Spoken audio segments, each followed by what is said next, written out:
निम्मस आलोय, पण शुभेच्छा द्यायचं मला टेन्शन यायलंय. आणि आम्हीच ऐकलंय तेच. आणि खरं राव ते विचार केला बारीक तो डॉक्टरला शुभेच्छा द्यावा तर पेशंटला आजारी पडायला लागेल, नाही द्यावा. डॉक्टर म्हणून इतक्या लांब होणार आणि बोलला सुद्धा नाही आमच्याबद्दल. ती नवीन मार्ग महाराजांनी काढायला पाहिजे होता. तरी पण आम्ही तुम्हाला शुभेच्छा देतो, मनापासून शुभेच्छा तुम्हाला. खूप तुम्ही 15 वर्ष खूप लोकांची सेवा केली. अशीच सेवा करा. 2 रुपये कमी असले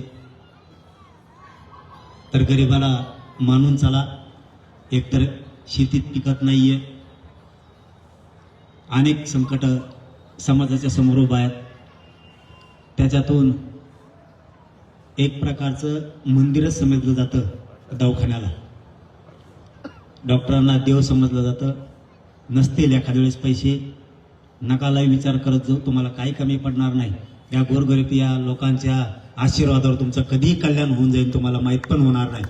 परंतु गोरगरिबाच्या खरंच अडचणी असतात. ह्या राज्यातल्या सगळ्या डॉक्टरांनी ह्या गोष्टी समजून घेऊन